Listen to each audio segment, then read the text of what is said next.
Hi, everyone. Thank you so much for coming out. I wanted to give a bit of time because I know there was an accident and some people were trying to get up the mountain.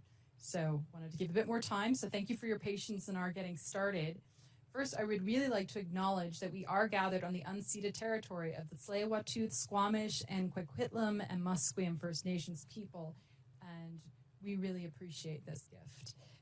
My name is Dr. Leslie Shannon. I'm the President Dream Colloquium Chair for this year. Our topic is Women in Technology, Recruitment, Retention, and Promotion. And I'd like to introduce SFU's Dean of Applied Sciences and my Dean, Dr. Eugene Fume. He'll be giving a few remarks. Thanks, Leslie. So welcome. One of the things that I think the only thing I'm supposed to do is tell you a little bit more about what the Dream Colloquium is about, but I think most of you have been attending and you've probably heard the same thing over and over again. What I will do is put my own spin on it. The president has a very ambitious goal for engagement.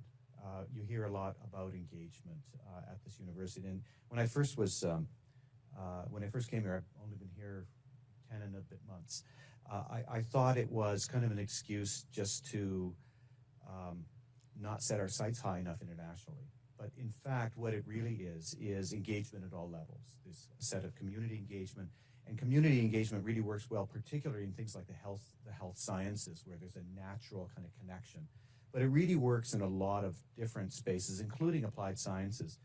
And with the president's guidance, I think we've had a wonderful set of speakers on a specific theme this year, and I guess next year the theme will change.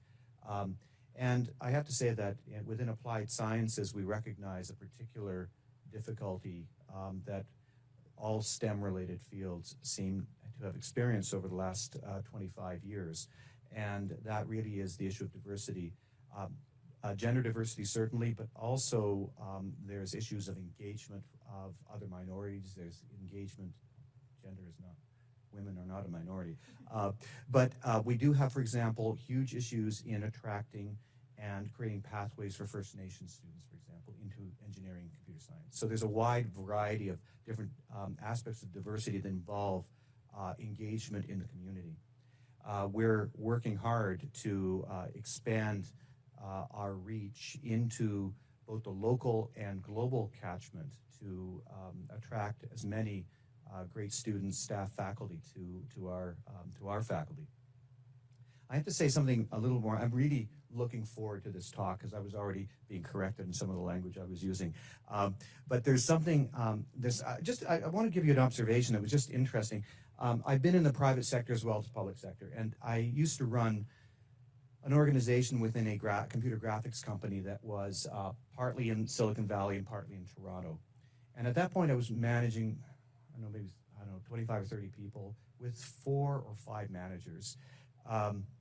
And 3 of them were women. And one thing I noticed is I didn't notice that they were women. They were just outstanding. And the means of dealing with my staff and my managers was more actually geographically oriented. For example, whenever I went to Silicon Valley, no one shook hands in the 90s, they hugged. And when I first introduced myself to a manager, the first thing I got was this gigantic hug, and it was awkward but pleasurable. I mean, it was, it's something, it's simply a protocol. But one thing I noticed that I didn't notice the issue of gender diversity because we had almost entirely equal number of staff, both male and female in my organization. And that was around 1996 or 7. And it seems like something happened. Something happened to that field. It started moving away from film and entertainment, where you had a lot of folks from all over, toward game development, and I think that started to change some of the dynamic.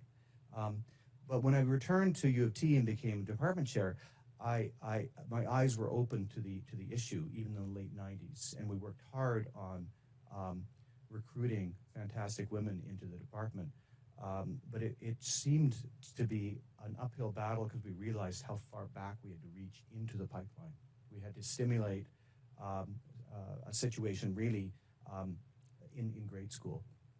we started those effects in Toronto. We're starting to see some effects in computer science, but the returns right now are pretty low. So we have a long way to go. And part of this is about this topic here. So with that, I want to thank you for coming. I want to just stress that Applied Sciences is very much working hard on the issue of diversity of all sorts. And with that, I think I've taken up way too much stage time. Thank you. Thank you, Dr. Fiume. So, along with being the chair of this colloquium, for which we're really excited because we have 10 different departments participating. So diversity isn't just about gender and race, it's also about cultures and different areas of research. So we're very excited about that. Along with this, I'm also the NSERC chair for Women in Science and Engineering for the BC Yukon region. Our program is called West Coast Women in Engineering, Science and Technology, or WEST, because that's a much nicer acronym. And we are based at SFU. Our mission is to engage industry, the community, and students to increase awareness and participation of women and other underrepresented groups in science, technology, engineering, and math, or the STEM fields of study and careers. Tonight's speaker is Dr. Danielle Gaucher. She is an associate professor of psychology and the director of the Intergroup Relations and Social Justice Laboratory at the University of Winnipeg.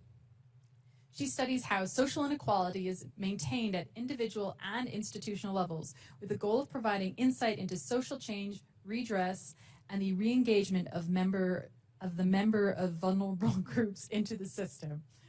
Dr. Gaucher's programs of research investigate how and why social inequality is maintained and examining processes at both individual and institutional levels. Most of Dr. Gaucher's research draws upon and extends social psychological theories of legitimacy, in particular system justification theory. So with that, I'd like to ask her to come and speak. Thank you. Oh, thank you. Okay, hello. Thank you very much for this opportunity to share some of my research and ideas that we have been working on and thinking about for somewhat unbelievably, but almost a decade now. In a few ways, I think it's disheartening that many of the issues centering on inequality remain the same. However, at the same time, I'm happy that these issues are being discussed and that there's dialogue about the contributors to inequality, and especially the underrepresentation of women in STEM fields. So it's very clear to me that people, like the organizers of this talk, are thinking very deeply about the issues. And I think there really is genuine public interest in wanting to understand how to create more equitable systems. So thank you again for having me. For those of you who don't know, and you mentioned this already, but I'm a social psychologist who's interested in understanding the ways that various psychological motivations can serve to maintain the status quo, or in some cases actually facilitate social change. And although my program of research, it really covers a diverse number of different topics or domains, today I'll be focusing primarily on a line of research where we demonstrate how status quo maintenance can exist outside the heads of individuals and actually become woven into the fabric of the social structure itself through the gendered wording used in job advertisements. And so, of course, this work was done with or conducted with wonderful collaborators, Justin Friesen, now at the University of Winnipeg, and Erin Kay at Duke University, and with the support of our funders. So today I'll start by discussing the impetus for the gendered wording research, the original paper. I'll share some of those original findings with you. I'll then highlight some of our updated thinking on the role of gendered wording, and then go on to explain how this program of research is really evolving through the use of eye tracking methods. So the driving force behind this research continues to be the fact that despite progress in many areas, inequality exists and it persists. Inequality in of itself, I don't think is always a challenge for society, but the problem really occurs when inequality impedes equal opportunity for some groups. So I think it's interesting to look back at the stats that I presented almost a decade ago when we first started this work. So back in 2007, we can see that women were underrepresented in high levels of business. These were areas that often afforded high social status, good income earning potential. And so a decade ago, we can see that women held only about 13% of board of director seats. And to really drive this point home, if you Googled board of directors, that was the first picture that you saw. And so 9 years later, stats from Catalyst show that in 2016, women held around 21% of board of director seats. These are for FP 500 companies. And perhaps I don't need to tell this crowd, but within STEM fields, the picture is still one of inequality. So Catalyst has noted that women are scarce in scientific research and development, and that the STEM fields actually have fewer number of women on their boards than other industries, sitting just around 11%. And so when people are confronted with examples of inequality, like the examples that I just showed you, intuitively one might think that in the words of Morton Deutsch, it would kind of awaken a sense of injustice in people, right? And that people would work hard to change things, but it turns out that showing people inequality or these type of instances, it doesn't always lead to the desire for change. And I think there's many social psychological theories that can explain this inaction and the maintenance of inequality. So perhaps most relevant are social dominance theory, which proposes that people to varying degrees have a preference for hierarchical social arrangements, or social identity research, which shows that people have a tendency to give preferential treatment to members of their own group in the form of an in-group bias, or belief in a just world, so people have a need to believe that the world is fair and just, and that people get what they deserve, and they'll engage in all kinds of different strategies, such as victim derogation, in order to maintain this belief. Or a theory that I draw from often in my own work, system justification, which contends that people to varying degrees are motivated to justify and legitimize their socio-political systems and the resulting status quo. And so I think that all of these theories are relevant to our understanding of the persistence of inequality generally. And they tell us something about women's underrepresentation in STEM. And not all, but a lot of this research stemming from these theories tends to focus on how these various motives operate at the level of the individual or interpersonal level. And so in our thinking about why do women continue to be underrepresented in high levels of business and math, science, and technology, in addition to those ideologies and motivations that I just told you about on the previous slide, we reasoned that there were also factors at the institutional level that exist outside the heads of individuals that serve to perpetuate status quo and keep women out of these areas, or at least slow down the rate of progress. And so Bem and Bem had some classic work from 1973, which gave us reason to believe that job advertisements may serve as an institutional barrier for women. And so 40 years ago, they found that explicit references to men as ideal candidates and placing ads into these sex-segregated newspaper columns discouraged men and women from applying to jobs that were not under their category. So I'll give you an example here. These are job ads taken from 1964 New York Times. You can see here it's not subtle, okay, who they're looking for. And I think there's a couple of things that are really interesting about this slide. One is that many of the jobs there's nothing inherently male or female about any of these jobs. I mean, it's hard to imagine how being a man might have given someone an advantage to looking at people's eyes. You can see up there at the top, there's the optometrist ad.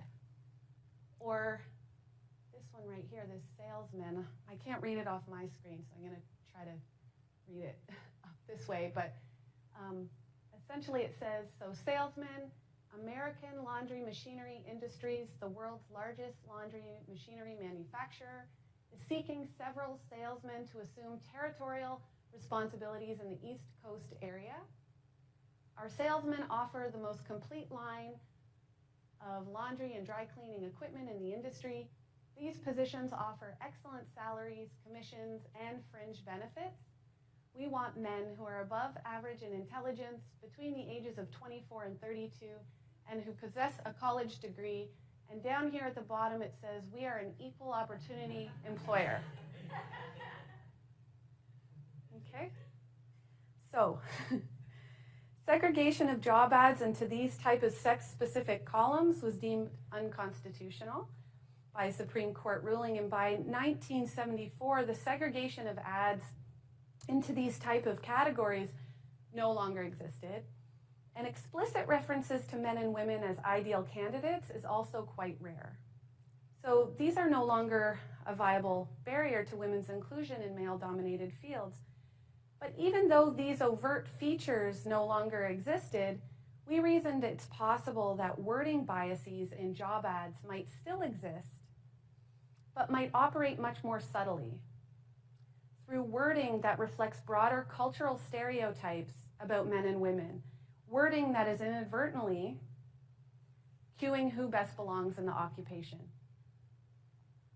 And so specifically, we thought that maybe it's possible that masculine-themed words, these are words like challenge, ambition, that those would be more likely to emerge within ads for jobs in male-dominated areas, and that feminine-themed words, words like understand and support, that those would be more likely to emerge within female-dominated areas. And that the mere presence of this type of gendered wording may affect people's appraisals of the job. And so in the original work, the psychological model that we were testing went something like this. We thought that gendered wording would affect how appealing people found various jobs precisely because it was cueing who best belongs in the job. And so past work has demonstrated that feelings of belonging, that feeling that one fits in, that can greatly increase people's engagement with the domain. And so we expected this link here to be a strong one. So in the first two studies, they were naturalistic data sets that we used to look at whether gendered wording actually exists in real job ads. And then in the next set of studies, they were experiments where we looked at the causal effect of this gendered wording on people's appraisal of the job and their feelings of fit or belongingness. So one of the first things we did is we went to the psychological literature and we identified words and concepts that we could call masculine wording, words associated with masculine stereotypes. And you can see here that they're not all positive words, right? Many of them are unlikely to even appear in job advertisements. But we wanted to start with a list that was very general, clearly connected to masculinity, and could be applied to any domain, not just job ads. And so here are some examples of what we called or termed feminine wording.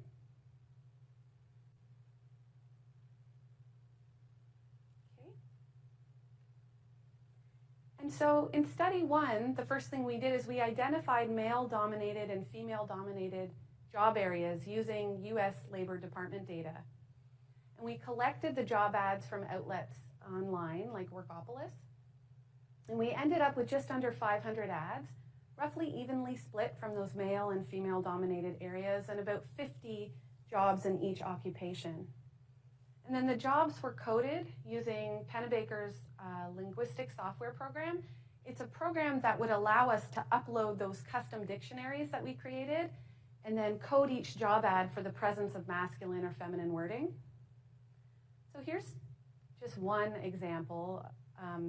This is a passage from a computer science job ad that was rated as highly masculine.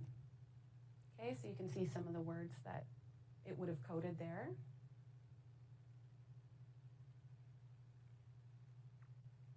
And here's an example of a computer science ad that was femininely worded. Okay, you can see support, understanding.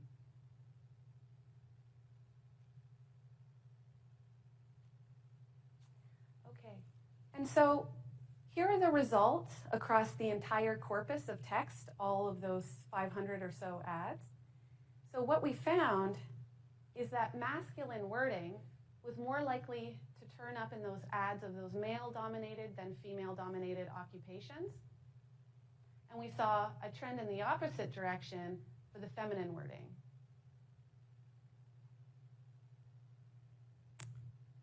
In a second study, this time we collected job advertisements from a cooperative education program site. And here we were able to access an entire year's worth of job ads. So we ended up with around 3,600 job ads. And this helped us reduce two potential problems that came with study one. So the first is that it's possible that maybe the wording differences were simply limited to the 11 jobs that we had selected in study one. We were kind of limited that way. But here we had a much broader sampling of job areas. And also maybe the wording differences in study one were due to different qualifications. They varied a lot, right? We had plumbing ads, engineering ads. But in study two here, these were all student jobs. And so it really reduced differences in the qualifications that people, or the qualifications that might have been driving those gendered wording differences in the first sample, because they were all students, for example.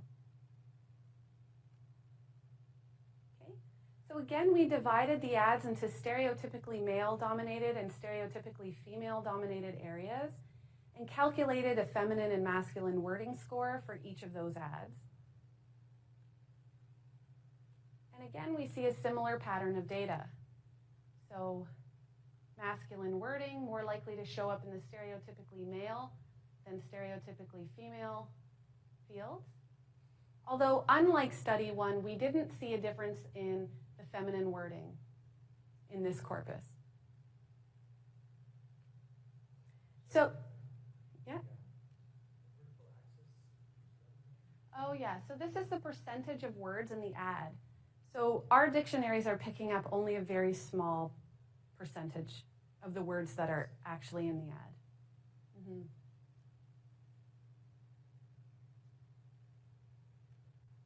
Yep. So in a third sample of data, this is ongoing unpublished work. We've collected course descriptions from a university calendar, so not job ads here. And again, we split the course descriptions into traditionally male or female fields, and then we ran the course descriptions again through the software. And you can see here, we get again, very similar findings. So the course descriptions within the stereotypically male fields were showing greater masculine wording than the course descriptions in the stereotypically female or neutral fields. We see here, though, a slight opposite trend for feminine wording. Okay. So that was our descriptive data. That is what currently is or was at the time. And the pattern was pretty consistent. So the next big question for us was, do these wording or do these type of wording differences actually matter? Do they have a causal effect on how people respond to the job? And so to investigate that, the consequences of gendered wording, we ran laboratory experiments where we created our own job ads using real ads as a template. And by creating our own ads, we could do things like keep aspects like qualifications and length constant and really just focus on manipulating the gendered wording in the ad. And then we investigated 2 outcomes in these studies. So we investigated job appeal and people's anticipated sense of belonging. And we also wanted a variety of occupations. So we created advertisements for jobs like registered nurse, administrative assistant, retail sales manager, real estate agent, plumber, engineer. Okay? And so we wanted the range, so we got, these are job ads from traditionally female-dominated areas, more neutral, and then traditionally male-dominated areas. And we manipulated the wording of the ad by creating 2 versions of each advertisement, one that's masculinely worded and one that's femininely worded. And so for half of the participants, they either had, engineering, real estate agent, and administrative assistant as a masculinely worded, or in the other version, it would have been plumber, retail sales manager, or registered nurse. And then we were able to collapse across the sample. And what that allowed us to do is look at the effect of wording controlling for occupation. And so here's an example, a sample of that engineering ad from the original paper. And by the way, in the original paper, in the appendice, we have all of the ads there in detail for you. But just to give you a sense of what this would look like, of course there was more narrative and more information in the actual job ad, but the more masculine engineering ad would have read, or it contained statements like, we are a dominant engineering firm that boasts many leading clients. We are determined to stand apart from the competition. We have the ability to perform individually, or we're looking for someone who has the ability to perform individually in a competitive environment, or looking for someone with superior ability to satisfy customers and manage the company's association with them. Okay? The more femininely worded ad had contained statements like, we are a community of engineers who have many effective relationships with satisfied clients. We are committed to understanding the engineering sector intimately. We collaborate, or we're looking for someone who collaborates well in a team environment and who is sensitive to clients' needs and can develop warm client relationships. Okay? So after reading each ad, participants then completed the anticipated belongingness scale. So these were items, this is the full set of items actually. These were items like, I could fit in well at this company, I'm similar to the type of people who work in this career, my values and this company's values are similar, or the type of people who would apply for this job are very different from me. That's a reverse coded one, obviously. And in terms of job appeal, I think it was a pretty face valid measure. This job is appealing. I think I could enjoy this job. It's not one I would want. That's a reverse coded. This company would be a good employer. It looks interesting. Seems like a great place to work. Okay. And so here's what we found. This is on anticipated belongingness. So female participants reported greater anticipated belonging after reading the femininely worded than masculinely worded ads. And you see the reverse pattern here for the male participants. And again, now here's job appeal. And what we found is that, I'll put the results up here, is that people found the job most appealing when there was a match between their self-reported sex and the gendered wording used in the job advertisement.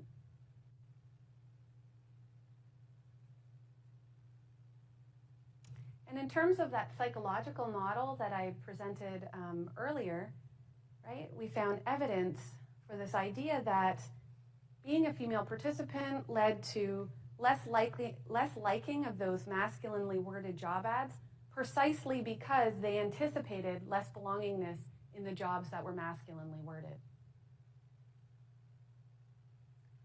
So the results so far, right, we saw that gendered wording affected feelings of anticipated belonging and job appeal. And I think one of the assumptions of that study that I just showed you is that we're using different words to describe very similar things, right? So when we say things like, we're looking for someone who understands markets, that's essentially the same thing as saying, we're looking for somebody who can analyze markets, But one could argue that the manipulation of gendered wording inadvertently changed the qualifications that people think are necessary to succeed at the job. Right? So in the next study, we wanted to test that possibility, that maybe the different wording actually was conveying different jobs. And what that was doing is making people think they didn't have the qualifications or skills necessary to succeed at those jobs. Right? So is it belonging, or what role does perceived skill play in driving the effects of gendered wording on job appeal? And so in study 5 then, we had a couple goals. We wanted to replicate that study I just told you about, study 4, but we also wanted to add items assessing whether people thought that they had the personal skills and ability to perform each job. And so in study 5, what we did is we simplified the design. We only used one job ad. This time it was a real estate agent job ad. And that's because it was neutral in terms of gender stereotypes. It's also middle of the road in terms of appeal. And because we were primarily interested in women's experiences here, we recruited only women. We used a between subject design, which is a little different than before. So female participants came into the lab. They read this real estate agent job ad that was either masculinely or femininely worded. They then, again, we assessed their anticipated belonging, job appeal, but now we had these perceived skills items added in there. So these items were, I could perform well. To what extent could you perform well at this job? If you had this job, would you definitely succeed at it? Or if I had this job, there is a good chance I would fail. That's the reverse coded item there. Okay, so what did we find? Well, for female participants, we saw the same pattern that we saw in the previous study. Female participants reported greater anticipated belonging and job appeal when the job was femininely than masculinely worded, right? And for skills, though, gendered wording didn't affect whether women thought they had the skills or ability to do the job, right? It seemed to just be affecting whether or not they thought they were going to belong there. And so here's that psychological model again. And what you can see is that among female participants, masculine wording led to less job appeal, precisely because masculine wording led to less anticipated belongingness among our female participants. What masculine wording didn't affect, however, were the personal skills that women thought were necessary, or whether or not they had the personal skills, rather, to do a good job with that particular occupation. Ooh. So those were some of the main findings from our original work. And now I can tell you a little bit more about some of the preliminary and ongoing research we're doing on gendered language. So our original work was picked up by some consulting firms that help companies develop job postings to attract a wide range of candidates. And because of some of the work that they were doing then, we were able to delve a little deeper into the gendered wording of computer science and software engineering ads. And we were also able to look at a question that came up a lot when we were presenting the original research, which is, well, what is the role of individual differences in the gendered wording effects? So are there certain types of people who are especially dissuaded by highly masculine wording? And so in contrast to the type of wording lists that we had generated, which were derived from the academic literature, this consulting firm, theirs was scraped from computer science and software engineering ads. And so they looked for common words, and then they rated those common words for perceived associations with masculinity and femininity. And then what we were able to do is we selected 3 of their highly masculine and 3 of their lower masculine ads, again, we had participants rate their belonging and job appeal, but this time we also had measures of individual differences in self-perceived masculinity, and we used the BEM sex role inventory to get at that. Okay, so the BEM sex role inventory, that captures individual differences in how much people see themselves as endorsing masculine or feminine gender roles traditionally. Okay, so here are some of the preliminary results. So the interaction here is not significant, but what you can see from the data is that female participants who read these high masculine ads, they reported the least amount of anticipated belonging relative to the other groups. And we saw the same trend for job appeal here.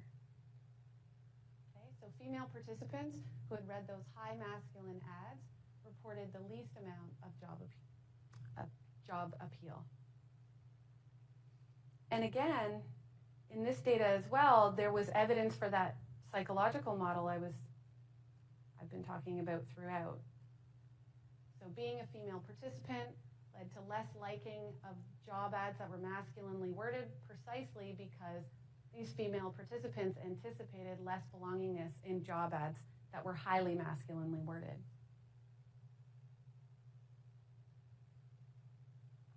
Okay, so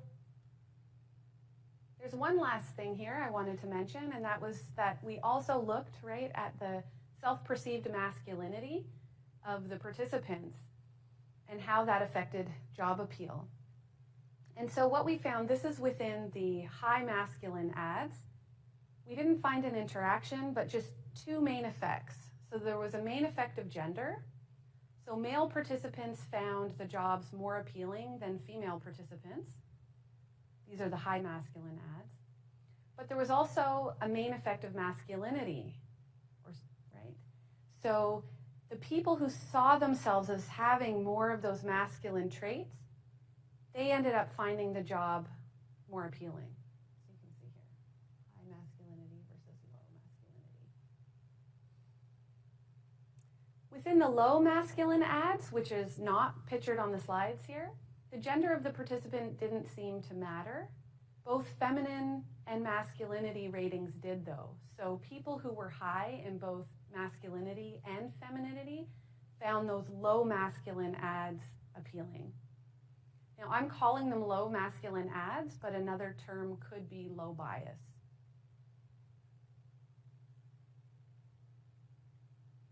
So, in summary, then, in our samples, the job ads and course descriptions from male-dominated fields contained more male stereotypic language and sometimes less female stereotypic language. In the lab, the gendered language affected belonging and job appeal, such that gender mismatches lowered appeal. And this occurred both in our created ads, but also in a sample of real software engineering ads. And for women, matching between perceived personal characteristics and the job may be an important factor to consider.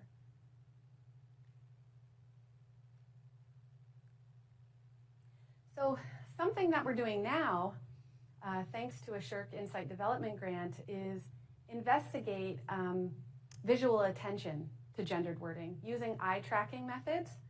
And we're very excited about this new direction. So we wanted to know, when people's social belonging is threatened or in question, do they show biased visual attention towards threatening situational cues, or in our case, highly masculine wording? And what the eye tracker, I think, is going to allow us to do is really pinpoint exactly which words people are looking at when they're reading those job ads. Because right now, the reality is we're not sure.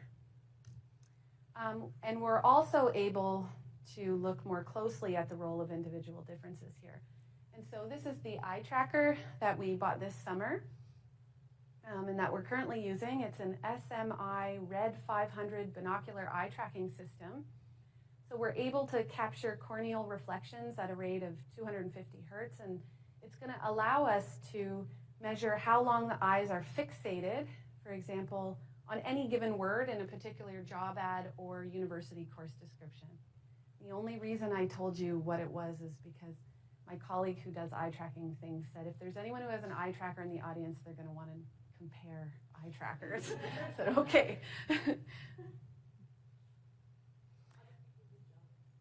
So what we did here is, or what we're doing, and we just finished collecting data, is before coming into the laboratory, we had participants complete an online survey where we got some baseline measures of things like BEM sex role inventory, so the extent to which people think that these masculine or feminine traits represent them.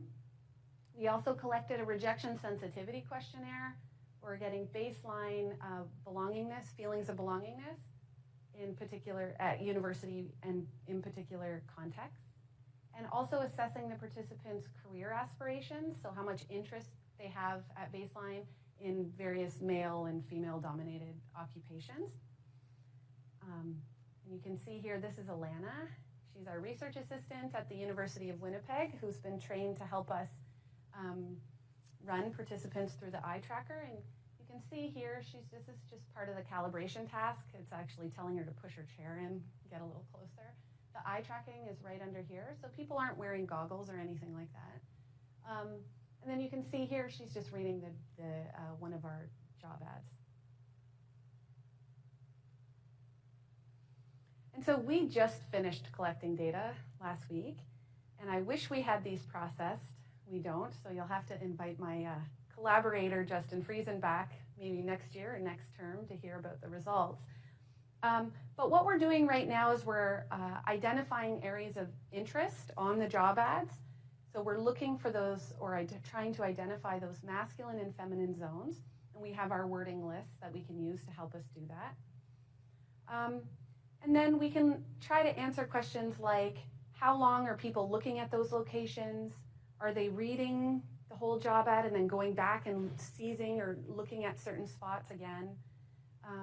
We can also do things like help to distinguish between the more incidental forms of gendered wording and then the types of gendered wording that are really related to skills, because I think there may be something there, but we haven't been able to tease that apart quite yet. And then also look at how the effects are moderated by feelings of belongingness uncertainty. So where does this leave us? I think it leaves us with some answers, but also many questions for future work. And so this next slide, I was torn about even including it, to be honest, but it's more prescriptive than I'm used to being, and it's going a little bit beyond the data here, I think. But I thought I'd mention it because I get a lot of questions about this. Often I'm asked, sometimes it's in a panicked email, oh my goodness, can you look at our job ad? Is there too much masculine wording in here? And so returning to a point I made earlier, I think that there are organizations who want to improve their recruitment materials, right? They recognize that their organizations can benefit from diversity. And we know from the gendered wording line of work that what can appear as people self-selecting not to apply may actually be caused, at least in part, by those subtle wording differences that are dissuading some candidates from applying. And so, at least in my opinion, one of the first things that you can do if you're interested in improving your recruitment materials is to reflect on and start perfecting them in some of the ways that we've identified so far. So for organizations with the in-house capacity, this means looking at the diversity of applications, collecting and keeping those numbers, because I'm not sure they're always kept. If there's low diversity or none, then start working to change the ad wording in the type of subtle ways that I've identified here, but there may be other ways as well. Send out the job call again, reassess whether the diversity in applicants has increased. That's a good step in the right direction, I think. For organizations that don't have the in-house capacity to do this, then consulting with outside organizations like Talent Sonar here, this is just one example, may be the way to do this, or consulting with researchers or experts in the field. So Talent Sonar has a really neat function on their website where you can upload your job description. It analyzes it and then will send you back concrete feedback about the various ways that you could change with suggested wording changes, basically. Yeah. So what else did I want to say here? I wanted to make a comment about these employee equity notices that are often put on the bottom of job ads these days, much like the one that was on that wonderful New York Times ad that I showed you earlier in the talk. And I think even if you're putting these on your job ads, I think that is good. But in my opinion, attention to the wording is still important. Because although we haven't empirically tested this idea yet, my hunch is that a highly masculinely worded ad with an employee equity notice slapped on the bottom may be coming off as insincere to job seekers. The other thing I wanted to mention is that recruitment, we know this is just one small step in the entire process of diversity initiatives. And it's just one small step in changing the culture of workplaces. I think it'd be really unfortunate for organizations to simply recruit more diverse applicants only to find that these same people end up leaving after they're in the job for a little while because of the chilly or hostile climate.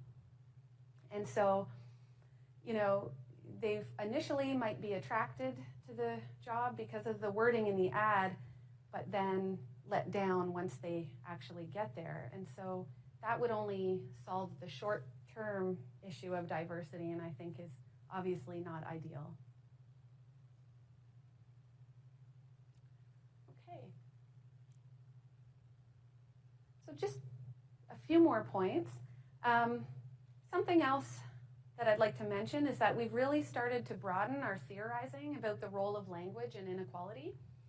So like I alluded to earlier, we've started thinking about the role of gendered wording, not just in job advertisements, but also other domains, and how these could be considered a form of gatekeeping, or gendered language could be considered a form of gatekeeping.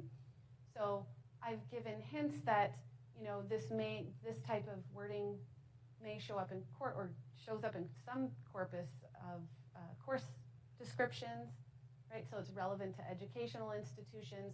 Clearly, there's implications for job selection, but also it may show up at this point as well in evaluation and reference letters.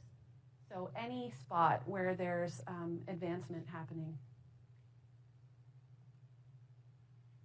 And I think one of the other important theoretical questions that are left with this line of work is, what is the origin of this gendered wording? How is it getting into the job ads, and why is it there, right? So is gendered wording reflecting a motivated desire to maintain hierarchy in male-dominated fields?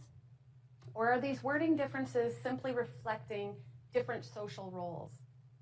There's a lot of men, for example, in a particular area, and so this activates a male stereotype in the minds of a ad writer, and then they end up infusing the ad with that type of highly masculine wording, for example.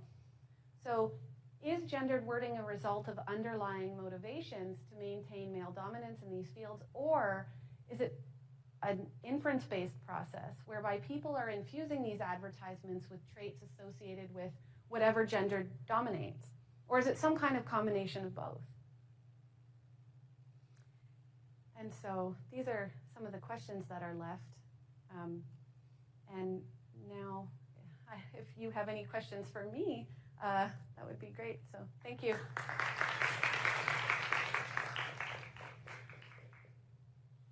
So hands up if anyone has any questions. I have tons, so I would really like somebody other than me to be asking all of them.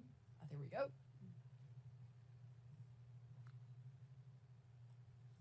a great talk, thanks, and great research.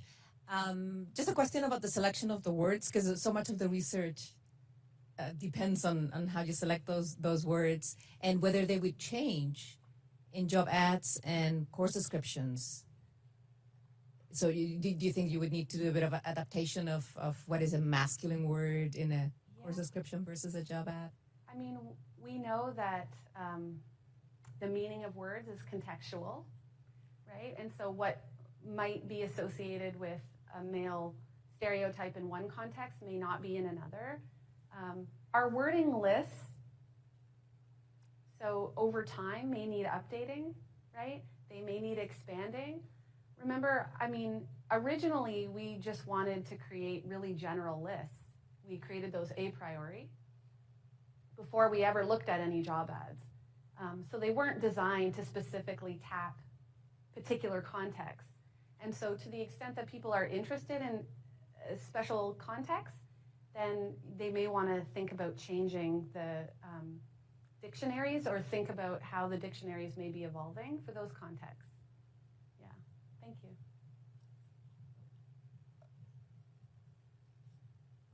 Hello, thank you. So I just had a quick question about, you represented a lot of your work as a binary, and I was wondering if you could comment on expanding that.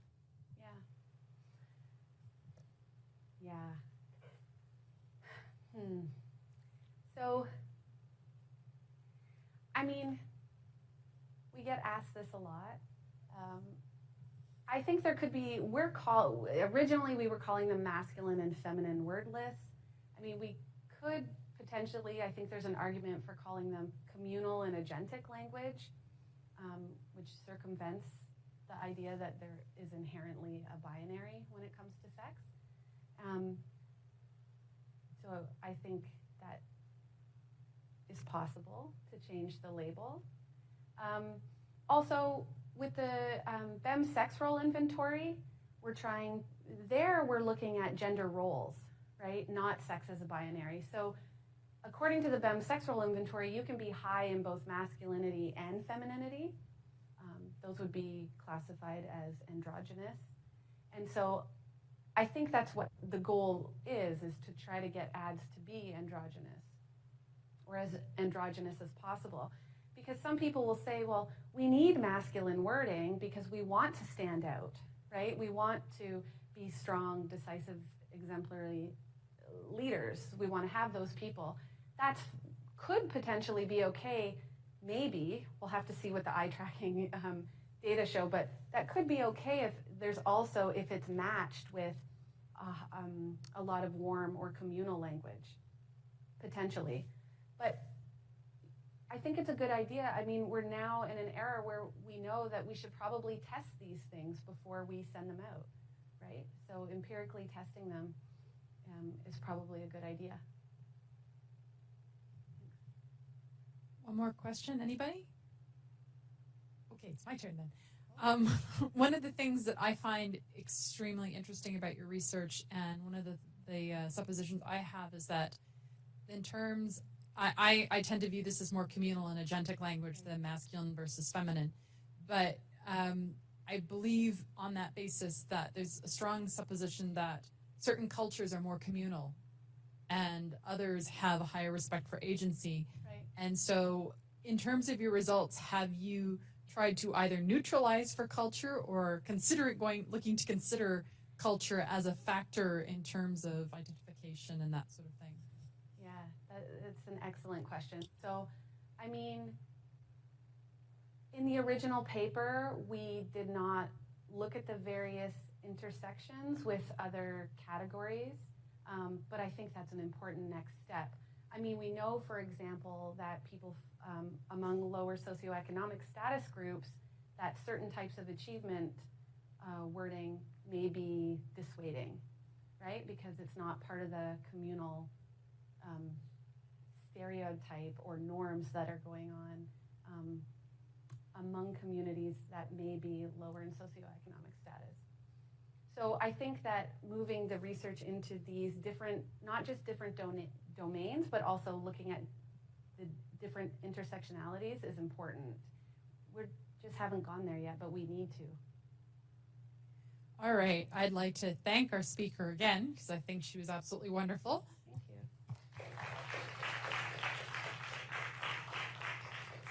you. And as part of thanking her, we'd like to present her with a gift Oh, from the President's Dream Colloquium. It's a talking stick crafted by artist Jim Yeltham of the Coast Salish Nation, and the eagle is to symbolize great strength and leadership. oh, thank you very much. Welcome. That's the objective. Go forth, lead. Thank you. And actually, that fits in quite nicely with our last and final talk in this colloquium series. It's going to be given by Joe Miller from Be Leaderly. See, theme.